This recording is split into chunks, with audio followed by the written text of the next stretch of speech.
కాసేపు వరకు చూస్తాం, మాట్లాడతారేమో మనతోటని. అప్పుడు కూడా వాళ్ళు మాట్లాడకపోతే వాళ్ళని లైన్లో పెట్టుకుని ఆన్సర్ ఏమంటాం మనం ఫోన్లో ఉంటామా? ఎమ్మటిని ఏం చేస్తాం? ఆ ఫోన్లు కట్ చేసి నిలుతాం. అవునా? కట్ చేసి నిలుతాం. ఒకవేళ వాళ్ళు ఫోన్ చేసి ఏంటమ్మా ఏంటి నా ఫోన్ కట్ చేసేవేంటి అని అంటే అప్పుడు మన నోటి నుంచి వచ్చే సమాధానం ఏంటంటే, నువ్వు ఫోన్ చేసి మాట్లాడకపోతే నేను ఎంతసేపు నిన్ను లైన్లో పెట్టుకుని ఉండాలి? నాకు ఇంకేం పని ఉండదా? నువ్వు ఫోన్ మాట్లాడితే నేను నీతో మాట్లాడతా, నువ్వు నాతో మాట్లాడినప్పుడు నేను నీతో ఎలా మాట్లాడతాను మీరు అడుగుతారా అడగరా? అయితే ఇప్పుడు వాక్యం మీరు వింటేనే మాట్లాడతా, మీరు ఎనకపోతే నేను కట్ చేసి ఉంటా. మీరు నన్ను క్వశ్చన్ చేశారనుకో, ఎంతసేపు చెప్పింది వాక్యం? 5 నిమిషాలు చెప్పింది, 10 నిమిషాలు చెప్పింది, ఆపేసిందని మీరు నన్ను క్వశ్చన్ చేశారనుకో, నాకు ఆ నుంచి ఆన్సర్ ఏమొచ్చిందంటే మీరు కొనుక్కుని నిద్రపోతుంటే వాక్యం చెప్పేదా? నేను మాట్లాడుతుంటే మీరు మౌనంగా కూర్చుంటే నేను వాక్యం చెప్పేదా అంటానా? అన్నా నేను కూడా. మరి ఇప్పుడు మీరు మాట్లాడాలి, నాతోటి మెలకుగా కూడా ఉండాలి. అలా ఉన్నప్పుడే కదా నేను మీతో మాట్లాడగలుగుతాను. అది మనసులో పెట్టుకోవడం. మందిరానికి వచ్చినప్పుడు సేవకులు బోధించాలంటే మీరు స్పర్శ ఉండాలి, మీరు స్పందిస్తుండాలి. అవునా? రిటర్న్ మీరు స్పందిస్తుంటే నాకేమనిపించింది, ఇంకా కాసేపు మాట్లాడదాం చక్కగా పిల్లలతో, ఇంకా కాసేపు సహవాసంలో ఉందాం. ఇక్కడ ఇప్పుడు మీకు చెప్పబడిన అంశాలు సబ్జెక్టులు 2. ఒక సబ్జెక్ట్ ఏంటంటే ఆదామును మేము ముందుకు తీసుకొచ్చాం. దేవుడి సంకల్పం ఏంటి? ఆయన స్వరూపమందు ఆయనకు ఒక స్నేహితుడు కావాలి. అవునా? ఆ స్నేహితుడు ఎక్కడి నుంచి రావాలి? శూన్యములో నుండి రావాలి. శూన్యం అనగా నిరాహారం. భూమి ఎలా ఉంది? మొదట శూన్యముగాను నిరాహారముగాను ఉంది. అవునా? ఈ నిరాహారంలో, ఈ శూన్యములో నుండి ఒక స్నేహితుడు ఆయన కోరుకున్నాడు, ఇష్టపడ్డాడు. ఆయన తలుసుకుంటే దేవదూతలతో సహవాసం చేయొచ్చు. అవునా? ఆయన తలుసుకుంటే మంచి మంచి స్నేహితులు ఉన్నారు, ఆయనకి పరిశుద్ధులు ఉన్నారు, ఆయన కంట్రోల్లో ఉండేవాళ్ళు ఉన్నారు. దేవదూతలు ఆయన ఏం చెప్తే అది చేస్తారు, చేయరా? వ్యతిరేకంగా వెళ్తారు వాళ్ళు? వెళ్ళరు. ఆయన చెప్పిన మాట ఇదే. అంత గొప్ప స్నేహితులను విడిచిపెట్టి ఈ శూన్యములో, ఈ నిరాహారంలో ఒక స్నేహితుడు కావాలని దేవుడు ఆశపడి, స్నేహం చేయాలని ఆశపడి ఆయన స్వరూపం ఇచ్చి, ఆయన స్వరూపం ఇచ్చాడేమో లేదా? ఆయన స్వరూపం ఇచ్చి ఆయన జీవాయుష్ ఇచ్చాడు. ఎందుకంటే ఒక నరుడు ఆయన స్వరూపంతో ఒక రోబోట్ని చేసుకోగలుగుతాడు, ఒక శిలా విగ్రహాన్ని చేసుకోగలుగుతాడు, కానీ జీవాయువు ఇవ్వలేడు ఏ నరుడు కూడా. ఇస్తాడు ఎవరన్నా? మనం ఎన్నో బొమ్మలు చూస్తుంటాం. ఎన్టీ రామారావు గారి బొమ్మలు పెట్టరా రోడ్లలో? పెట్టాలా లేదా? ఆ బొమ్మ మాట్లాడుతా? దానిలో ఏం లేదు, ఆయన స్వరూపం అయితే ఉంది. అవునా? ఆ బొమ్మ చూడమని చెప్పేస్తారు. ఎవరైనా చెప్పేస్తారు. ఎందుకంటే దానిలో ఆ పోలికలు పెట్టారా లేదా? అప్పుడు మరలా రాజశేఖర్ రెడ్డి గారు ఉన్నారు కదా, ఆయన కూడా చనిపోయాడు. ఆయన బొమ్మలు వీధుల్లో లేవా? ఉన్నాయా? ఆయన బొమ్మను కూడా మనం చూస్తాం. చూసినప్పుడు అమ్మటి ఏమంటాం దాన్ని? ఇది రాజశేఖర్ రెడ్డి బొమ్మ. ఎందుకంటే ఆ పోలికలు బట్టి మనం అమ్మటినే గుర్తెరుగుతాం. కానీ ఈ రాజశేఖర్ బొమ్మకు కానీ, ఈ ఎన్టీఆర్ బొమ్మకు కానీ జీవాయువు లేదు. దానికి చూసుకోవడానికి కానీ సహవాసాలు పనికొస్తాయి? సహవాసాలు పనికొస్తాయా? మనం చూడటానికే. ఈరోజు నేను కూడా అంటున్నా, ఆ బొమ్మల వల్లే మీరు మందిరంలో ఉంటే మిమ్మల్ని నేను చూడటానికి, నన్ను నేను చూడటానికి తప్పితే మీరు నా సహవాసానికి పనికిరాదు. నాకే మీరు పనికి రాకపోతే దేవుడికి ఎలా పనికి వస్తారు? చెప్పండి, మీరు చెప్పండి. మనకు ఒక న్యాయం, దేవుడికి ఒక న్యాయం ఉండదు కదా. పక్కన వాళ్ళు ఫోన్ చేసి వాళ్ళు స్పందించకపోతే కోపం వచ్చి కట్ చేస్తావు నువ్వు. ఎందుకంటే నువ్వు నాతో మాట్లాడలేదంటావు. మరి నేను నీతో సహవాసం చేయాలంటే నాకు కూడా కోపం వస్తుంది. గోడ కొట్టిన సున్నాలలో మీరుంటే, నిద్రపోతా మీరుంటే, సైలెంట్గా మీరుంటే నాకేమనిపించింది అంటే ఈ వాక్యం వద్దు, ఏమొద్దు, కట్ చేసేద్దాం అనిపించింది. మరి మనకి ఎంత అనిపిస్తే దేవుడికి ఎంత అనిపించింది? దేవుడు సంకల్పం గొప్పది. ఆదాము కావాలనుకున్నాడు దేవుడు, కానీ రోబోట్ లాగానో ఒక శిలలాగో కాదు, మానవుడిగా కావాలనుకున్నాడు. ఎక్కడి నుంచి తయారు చేశాడు?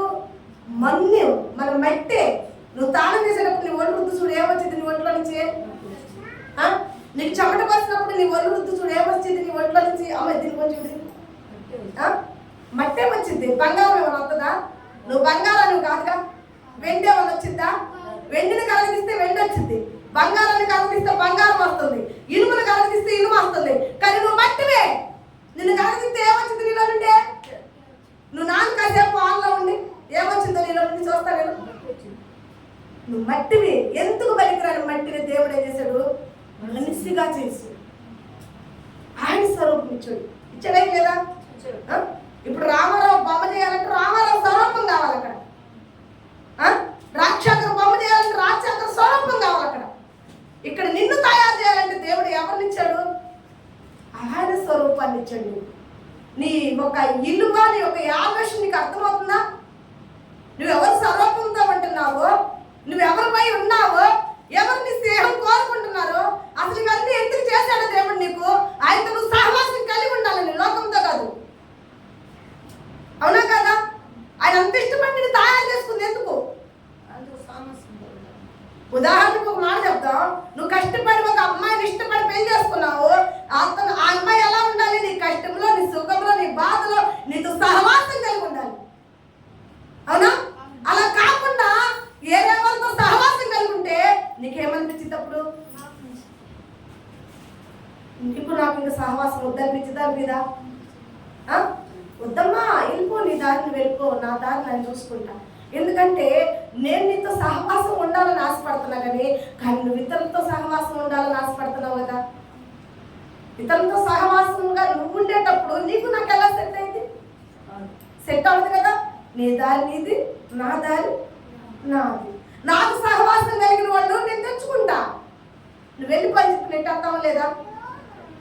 ఆదామును చేశాడు దేవుడు సహవాసం కోసం.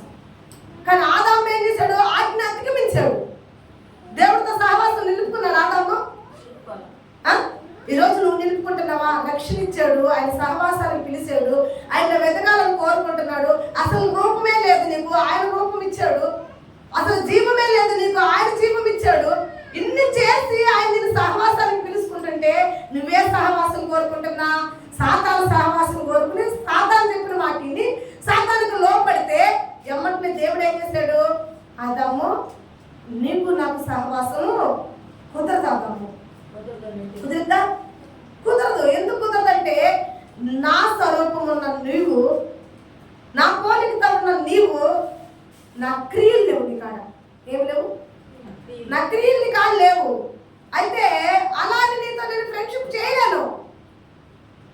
నువ్వు కూడు పెట్టి, కూర పెట్టి, గుడ్డలు పెట్టి నువ్వు సాగుతుంటే నీతో సహవాసం వద్దని పక్కింటితో సహవాసం చేస్తుంటే నువ్వు భరాయించగలుగుతావా? పెట్టుకోగలుగుతావా? నీ ఇంట్లో ఉంచుకోగలుగుతావా? నీ ఇంట్లో ఉంచుకోలేవు. చెప్తావు కదా ఏ మాటలో, నీతో నేను భరాయించలేను సహవాసం, నాకు వద్దు నీ సహవాసం అంటవా లేవా? అంటమే కాకుండా ఏమంటావంటే, అమ్మా ఇక నా కూడు, నా గుడ్డ నువ్వు తినొద్దు, నువ్వు బయటకు వెళ్ళిపోతావు. శుభ్రంగా వెళ్ళిపోమ్మా, నేను కష్టపడాను, నేను కష్టపడి తెచ్చి పెడితే ఫలితం పక్కింట్లో చూపిస్తున్నావు. అవునా? అట్టినప్పుడు నువ్వు నా ఇంట్లో ఉండాల్సిన అవసరమా? పంపిస్తారా? ఉంచుకుంటారా? ఇప్పుడు ఆదాము చేసిన పని కూడా అదే కదా. దేవుడు పండ్లు ఇచ్చాడు తింటానికి. అవునా? మంచి సహవాసానికి కావాల్సిన భార్యలు ఇచ్చాడు. ఇచ్చాడా? వీళ్ళిద్దరికి కావాల్సిన సమస్తం, నీళ్లు, పక్షులు అన్ని ఇచ్చి మీకు సమృద్ధిగా ఉండండి, నా ఇంట్లో మరణం అనేది మీకు లేదు. అవునా? మీరు చేయాల్సిందల్లా ఒకటే, నాతో సహవాసం కలిగి ఉండాలి. ఏరే పని ఏమని చెప్పాడా? పని చేయమని చెప్పాడా? భూమి దున్నమని చెప్పాడా? పంట పండించమని చెప్పాడా? లేదు, సహవాసమే చెప్పాడు అంతే. అవునా? కానీ ఈ సహవాసం చేయడానికి కూడా చేతగాల వాళ్ళకి. చేతయిందా? చేతగాల. చేతగాక ఏం చేశారు? మధ్యలో ఇంకొకటి వచ్చింది. ఎవరదే? సర్పం. సర్పం వచ్చి దేవుడు వద్దనుకుని దానికి ఇష్టంగా చేయమంది. నీ భార్య, నీ భర్త నీ కంట్రోల్లో ఉండాలి, పక్కింటి వాళ్ళ కంట్రోల్లో ఉండకూడదుగా. పక్కింటి వాళ్ళు చెబితే ఇంటే నువ్వేమంటావు? అమ్మాయి వాళ్ళ కంట్రోల్లో ఉన్నప్పుడు వాళ్ళ కాడికి బతుకమ్మా, మా కాడేం బతుకుతావు. అవునా? మానవుడికి వచ్చే కోపం, ఎందుకంటే దేవుడి కోపం ఉంటేనే మనకు కూడా కోపం వచ్చింది మెయిన్. ఎందుకంటే మన పోలికలన్నీ ఆయనే కాబట్టి, మన బుద్ధులన్నీ ఆయనే కాబట్టి. అవునా కదా? ఆయనకు కోపం ఉంది కాబట్టి ఏమన్నాడు? నా ఆజ్ఞ మీకు లెక్క లేకుండా నేను లేని సమయంలో ఏ రకాలతో మీరు సహవాసం చేసి నాతో సహవాసం చేయండి అని నేను చెప్తే, నా సహవాసం కాకుండా సాతానుతో సహవాసం నా మాటకు లోపడకుండా దాని మాటకు లోపడి అది నేను తినొద్దనకుండా అది తినమంటే మీరు తింటారా?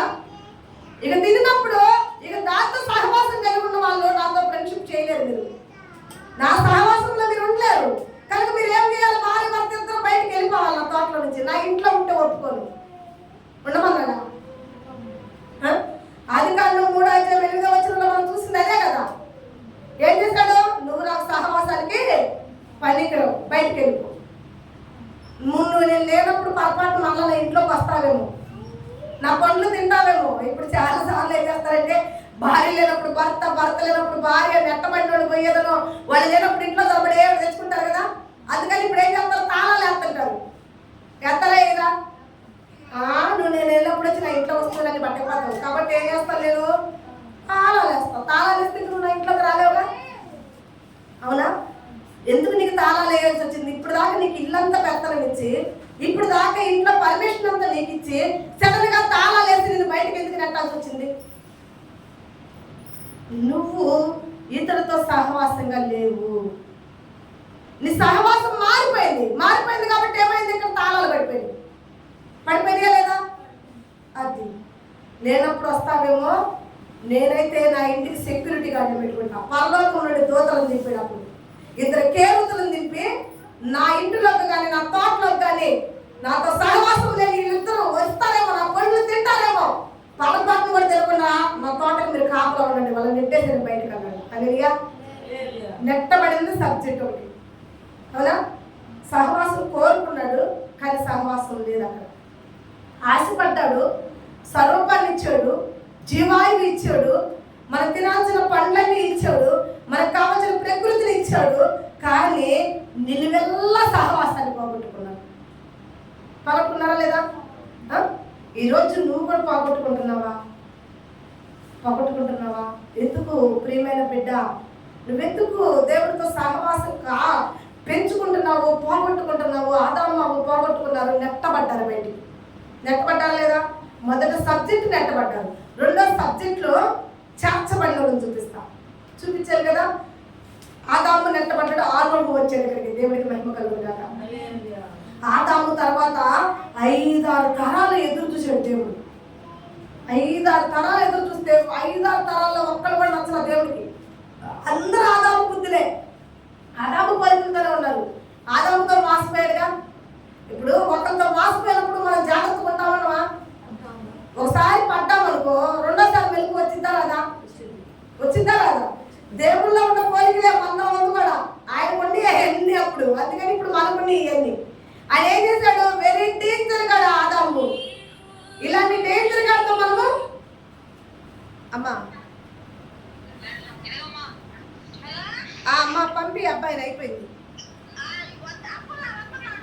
రమ్మను. సహవాసం పోయింది కాబట్టి ఎమ్మటిని దేవుడు భయపడి ఎవరు మంచివాళ్ళో చూసుకోవాలి. మంచివాళ్ళని ముద్ర వేసుకుంటేనే వాళ్ళతో సహవాసం చేసుకెళ్ళి 5-6 తరాల దాకా సహవాసం చేయలే దేవుడు.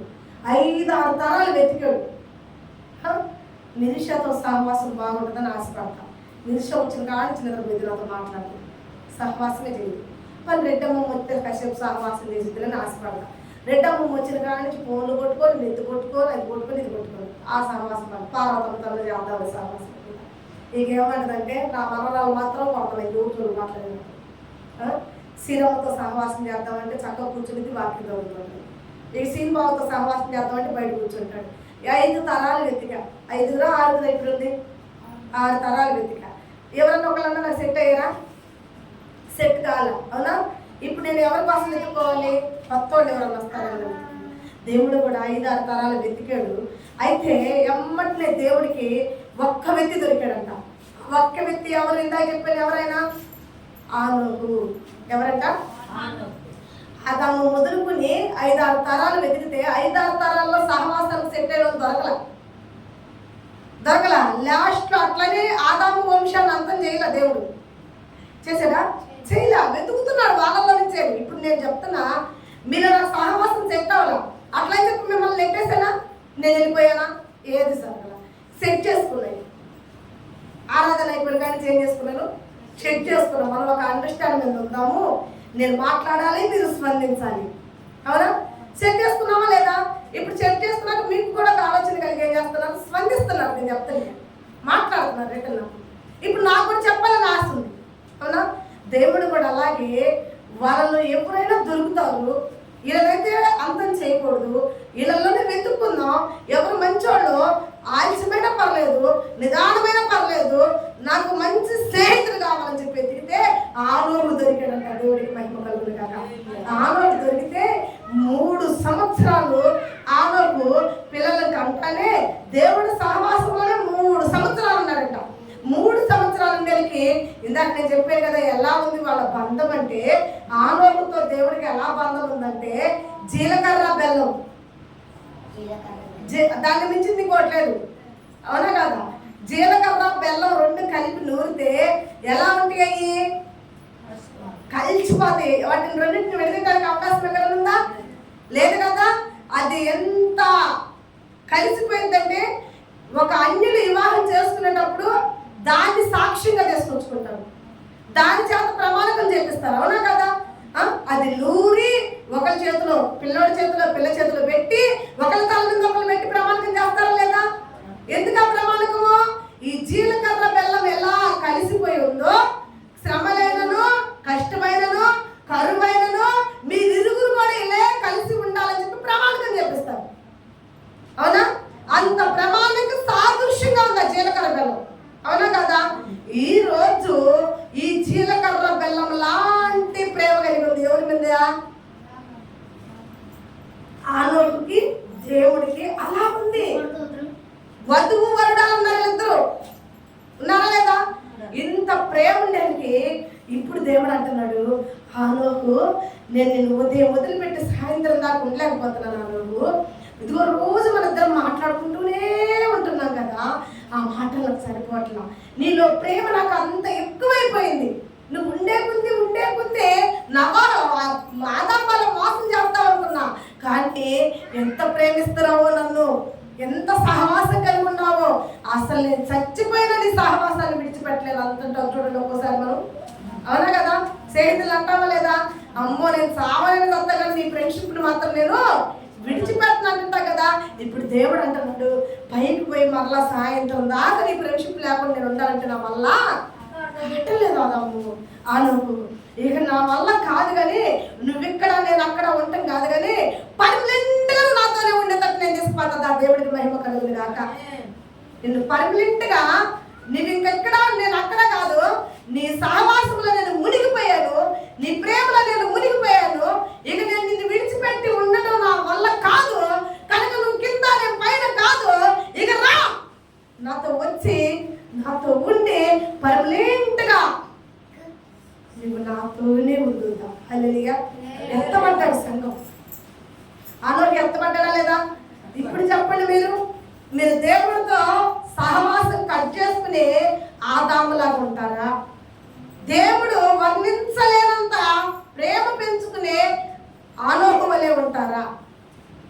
నువ్వు వగదించుకునే సహవాసం ఆదాముది. ఆ సహవాసం రేపు అపవాది చేతికి అప్పగింపబడతావు. అవునా? ఎత్తబడే సంఘంలో నువ్వు ఉండవు, నువ్వు సెట్ అవ్వు, ఆ సంఘంలోకి రాలేవు. సంఘం ఎత్తబడిద్దా లేదా? చెప్తున్నావా లేదా? వస్తాడు పెళ్లి కుమారుడు, ఎందుకంటే ఆయన చెప్పేళ్ళాడు కదా వస్తాడని. చెప్పాడా చెప్పలేదా? ఏ రీతిగా నేను పైకి వెళ్తున్నానో ఆ రీతిగా మరలా నేను దిగి వస్తానా? సిద్ధపడి ఉన్న వధువుని నేను పట్టుకుని వెళ్ళిపోతా. అవునా కదా? సిద్ధపాటు ఉందా? మెలకు ఉందా? సంఘంలోకి వస్తే 2 గంటలు సిద్ధపడలేదు ఇక్కడ. ఎత్తబడే సంఘంలో నువ్వేం సెట్ అవుతావు నాకు అర్థం కావట్లా. ఆశ ఉంది ఎత్తబడాలని, కానీ బలహీనతలు ఎక్కువగా ఉంది. బలహీనతలు సెట్ చేసుకుంటే ఎత్తబడతావేమో. ఎందుకంటే విడబడ్డామనుకో ఆదాము ఆవ పరిస్థితి ఎట్లా ఉంది? బయటకు నెట్టేస్తే కష్టపడి భూమిని దున్నుకున్నారా లేదా? చెప్పండి, ఏమో అసలు దున్నాడా లేదా? భూమిని దున్నాడా లేదా? తన పంట తనే పండించుకున్నాడు. అప్పుడు దాకా ఏమైనా కష్టపడ్డాడా? పంట పండించాడా? చెమట వచ్చాడా? లేదు. అవునా కదా? కానీ ఇప్పుడు ఎడవబడ్డాక, దేవుడిలో నుంచి నెట్టబడ్డాక శరలు ఎంతగా అనిపించాడు? అల్లాడిపోయాడే, పోయాడా లేదా? మరి రేపు పొద్దున అపవాది చేతికి నిన్ను విడిచిపెడతాడు దేవుడు. అది నువ్వు నాకు వద్దంటాడు. ఎత్తబడే సంఘం వచ్చింది, వధువు సంఘం దిగిద్ది, వరుడు సంఘం దిగిద్ది, వధువు సంఘం ఉంటుంది. ఈ వధువు సంఘం అంతా కూడా బోర్ల దొంగలోనే ఎత్తబడింది, పైకి ఎత్తబడింది.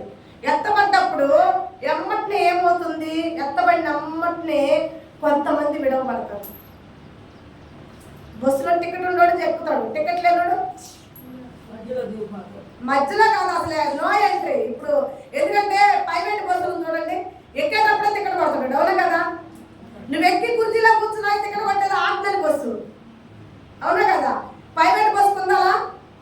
నేను హైదరాబాద్ పోతా చూసేది, లేకపోతే నాకు మాత్రం ఏం తెలిసేది, అవునా? వాడు ఒక్కడే ఉంటాడు, ఇంకొకటి ఉంటాడా? ఉండడు, వాడు ఒక్కడే ఉంటాడు. కాబట్టి నువ్వు బస్సులో అడుగు పెట్టగా వాడు అడుగుతాడు, నీకు అమౌంట్ నేను టికెట్ ఇస్తా అంటాడు. అంటాడా? నువ్వు అమౌంట్ ఇంటే లోపలికి వెళ్ళి కూర్చో, సీట్ ఇస్తా. నీకు అమౌంట్ లేకపోతే ఒక్కొక్కసారి గమనించండి, బాగా ఒత్తిడిగా ఉన్నప్పుడు నీకు అది అమౌంట్ ఉంటుంది, కానీ వాడికి సీట్ ఉండదు. ఉంటుందా? ఇప్పుడు ఏమంటాడంటే నువ్వు ఎంత అమౌంట్ ఇచ్చినా నేను సీట్ ఇవ్వలేనయ్యా అవునా? నేను చెప్తున్నా, ఇక్కడ నీకు అమౌంట్ ఉంటేనే సీటు దొరకట్లా. రేపు పరలోక రాజ్యం వద్ద తోసుకుంటారు జనం, ఎత్తబడే సంఘం. అది బస్సు కాదు, ట్రైన్ కాదు, ఫ్లైట్ కాదు, తోసుకుంటారు జనము. తోసుకున్నప్పుడు నీ కాడ కొత్త కాతో కూతో ప్రార్థన సెట్ అవ్వవు అక్కడ. నేను చెప్తున్నా, ఎప్పుడు నీకు సీట్ ఆడా? నువ్వు దిగు, నీకు ఖాళీ లేదు, దిగు, నువ్వు దిగి వెళ్ళిపోవటమే, దాచిపెట్టుకొని నీకు అంటాడు. ఇక నువ్వు దిగినాక నీ పరిస్థితి ఏంటంటే వాడు వస్తాడు అపవాది. వాడికి అప్పుడు పర్మిషన్, క్రీస్తు విరోధి అంటారండి. ఎవరాడు? క్రీస్తు విరోధి పరిపాలన. అప్పుడు వాడి పరిపాలన ఎలా ఉంటుందంటే 666 ముద్రలు వాడు విడుదల చేస్తాడు. నీ నొస్తుల మీద కానీ నీ చేతుల మీద కానీ 666 ముద్ర ఉండాలా? ఇప్పుడు ఆధార్ కార్డు ఎలా ఉందో, రేషన్ కార్డు ఎలా ఉందో, 666 ముద్ర అలా ఉండాలి నీకు. ఇక ఎట్లా ఉంటుందంటే ఆచరంటే, తేళ్ళు వచ్చి నేను కలిసినప్పుడు పాకిద్దా వాళ్ళంతా? ఎవరికైనా కలిసిందా లేదా? పాకిద్దా లేదా? వాళ్ళంతా పాకినప్పుడు మంటలు తట్టుకోలేక అరుతావు చూడు, అట్లా అరుతావు. బిడ్డలకు కలిగేటప్పుడు పురిటి నొప్పులు పడతావు చూడు, అట్లా పడతావు. ఆ టార్చర్ తట్టుకోలేక బస్సు కింద పోయి తలకాయ పెడతావు. ఆ టార్చర్ తట్టుకోలేక రైలు కింద పోయి తలకాయ పెడతావు. కానీ అప్పుడు నీకు మరణం లేదు, ఎందుకంటే సంఘం ఎత్తబడింది. సంఘం ఎత్తబడ్డాక మరణం ఏముంటుంది? ఇంకా సంఘం ఎత్తబడక ముందు యాక్సిడెంట్లు ఉన్నాయి, మరణాలు ఉన్నాయి, ఏమైనా తగిలితే చచ్చిపోతావు, రక్తం వచ్చింది బయటికి. సంఘం ఎత్తబడ్డాక అవన్నీ ఏం ఉండవు, ఏం లేవు. అప్పుడు రక్తాలు ఉండవు, యాక్సిడెంట్లు ఉండవు. నువ్వు అగ్ని ఆవదు, పురుగు చావదు, నరకం ఆలోచించాల్సిందేడా. నువ్వు ఎత్తబడ్డావు అనుకో 7 సంవత్సరాలు మధ్యాకాశంలో పెడతాడు. నేను మధ్యాకాశంలో పెడతాడు. మధ్యాకాశంలో పెట్టి నేను గేట్ చేస్తాను. అక్కడ కూడా గేట్ చేసి బహుమతులు పెట్టుకుంటాడు. ఏం చేస్తాడా? బహుమతులు పెట్టుకుంటాడు ఆయన. దమన సింహాసనం మీద కూర్చుని, దమన సింహాసనం మీద కూర్చుని ఆయన ఎడం పక్క కొంతమందిని, కుడి పక్క కొంతమందిని గేట్ చేస్తారు. అక్కడ కూడా గేట్ చేసి, తండ్రి చేత ఆశీర్వదింపబడిన వారులారా మీకు బహుమతులు ఉన్నాయి. దాన్ని ఏం బహుమతులు అంటే, జగతి పునాదేసింది మొదలుకొని మీ కొరకు సిద్ధపరిచిన స్థలాలు ఇక్కడ కొట్టుకోవడం కాదు మన స్థలాల కోసం. అక్కడ మన స్థలం పర్మిట్ స్థలం ఉంది, సిద్ధపరుస్తాడు. అప్పుడు దేవుడు అది మనకి స్వాధీనం చేస్తాడు, మన పేరు మీద రిజిస్ట్రేషన్ చేస్తాడు. దాన్ని మనం సంపాదించుకుంటాం. ఇక మళ్ళీ అంతేకాదు, నీ కొలతను బట్టి, నీ ప్రేమను బట్టి, నీ పరిచయాన్ని బట్టి బహుమతి ఇస్తారట. బహుమతులు ఉంటాయి, అన్ని కిరీటాలు ఉంటాయి. అక్కడ కిరీటాలు ఏం చేస్తాయి? ఇస్తాడు, ఆయన పంచుతాడు కిరీటాలు. నువ్వు నా సంఘంలో పాటలు పాడావు కదా, నీకు ఒక కిరీటం తీసుకో. ఇదిగో నా సంఘంలో పనంతా చేసావు కదా, నువ్వు నా సంఘాన్ని కులుపుతున్నావు, నా సంఘ పరిచయం చేస్తున్నావు, నా సంఘంలో ప్లేట్లు కడిగావు, నా సంఘంలో నువ్వు కానుకలు ఇచ్చావు, నా సంఘంలో నువ్వు ధాన్యం తీసుకొచ్చి ఇచ్చావు, నా సంఘంలో ఇతరులు వచ్చినప్పుడు నువ్వు భోజనం పెట్టావు కనుక నీకు బహుమతి ఇస్తా. మీరు ఇచ్చే దశ భాగాలకి, మీరు ఇచ్చే స్పాన్సర్స్ కి, మీరు చేసే స్పాన్సర్స్, మీరు ఇచ్చే దశ భాగాలు మొత్తానికి అక్కడ ఉండే గిఫ్ట్లు. నువ్వే కొలతతో కొలుస్తావో ఆ కొలతకు తగ్గ బహుమతి అక్కడ పెడతాడు. నువ్వు పని చేస్తావు కానీ దేవుడికి చేతులు బిగించుకుంటావు. ఆ వింట నీకు ఒక అవసరం కొత్త అనుకుంటావు. కానీ పరలోక రాజ్యంలో ఒక గిఫ్ట్ కొనుక్కోవాలి. నువ్వు మిస్ అయిపోతున్నావు, దానిలో నీకు అర్థం కావట్లా. నువ్వు దాచుకున్న దానిలో రిటర్న్ నీకే వస్తుంది. నువ్వు స్పాన్సర్ చేస్తావు, అది నీకే వస్తుంది. మరలా రెండింతలుగా ఇస్తాడు, అది వడ్డీతో సహా ఇస్తాడు. ఆయన సన్నిధిలో దశ భాగాలు ఇచ్చేవారు దీనులకి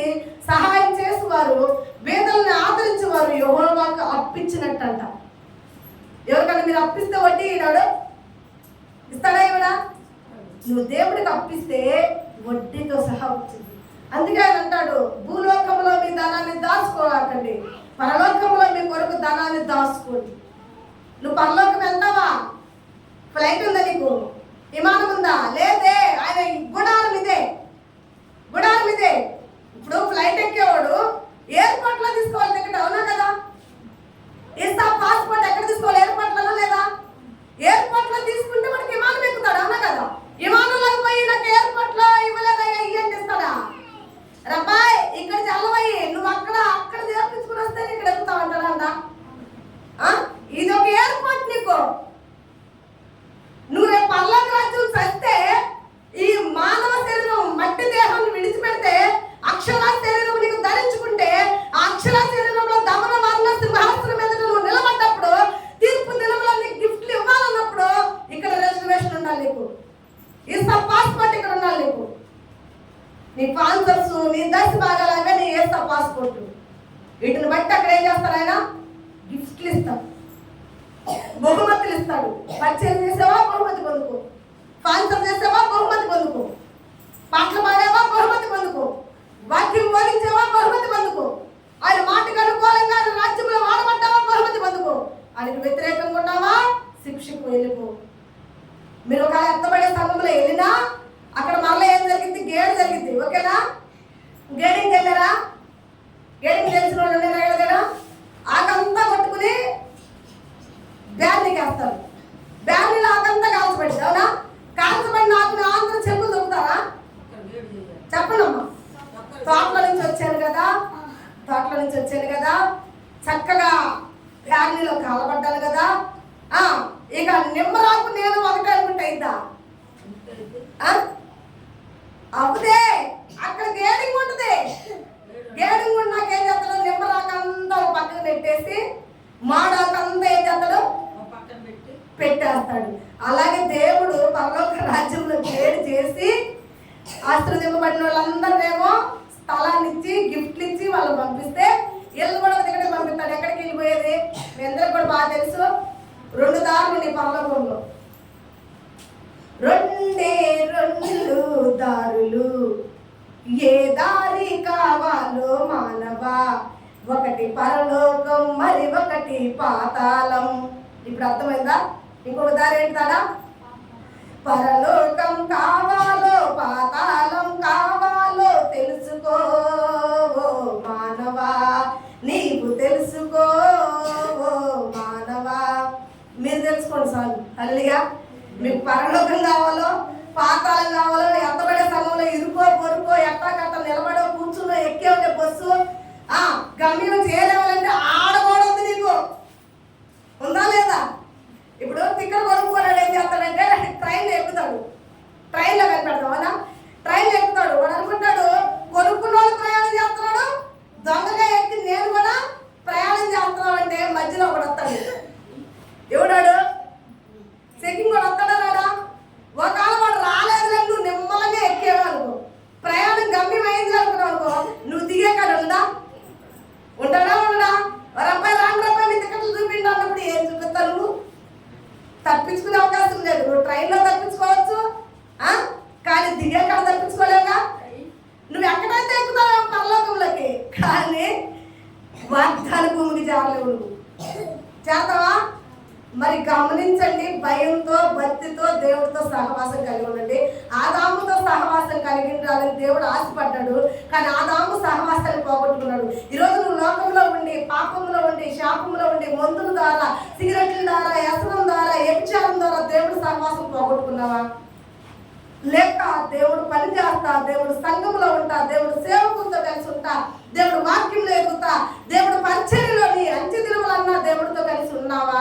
నీ అంచె దినములన్నా ఆనాడు చాలా సంవత్సరాలు బతికాడు. ఎన్ని సంవత్సరాలు? 800-900 సంవత్సరాలు చదివింది. కానీ అన్ని సంవత్సరాలు ఆనాడు దేవుడితో కలిసి ఉన్న సంవత్సరాలు 300 సంవత్సరాలే, అవునా? ఈ 300 సంవత్సరాలు ఆనాడు పర్మనెంట్ అయిపోయాడు దేవుడికి, కనెక్ట్ అయిపోయాడు దేవుడికి.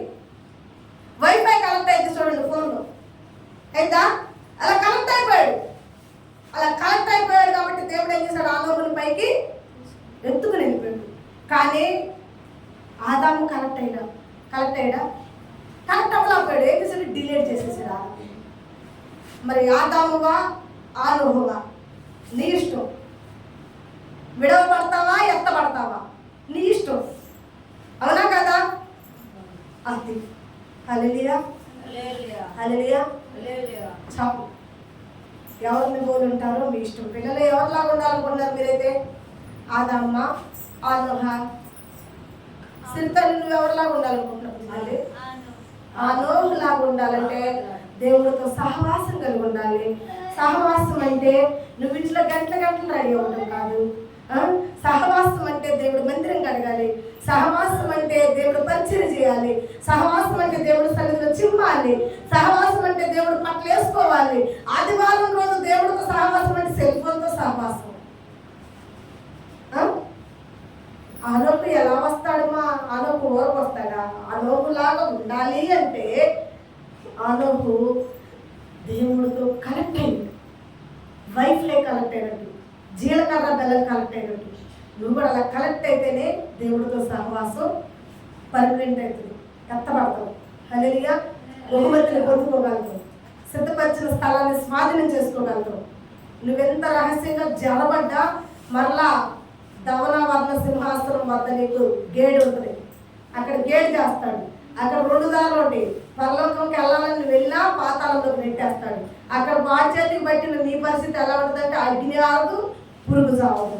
ఆ మంటల్లో నువ్వు అల్లల్లా ఆడిపోతుంటావు. ఎట్లా ధనవంతులు అల్లాడిపోయాడు మంటల్లో, అట్లా అల్లాడిపోతావు. చొక్క నీళ్ళు కాదు, గోరు తడిపితే గోటి నీళ్ళు కూడా నీకు ఇవ్వాలి.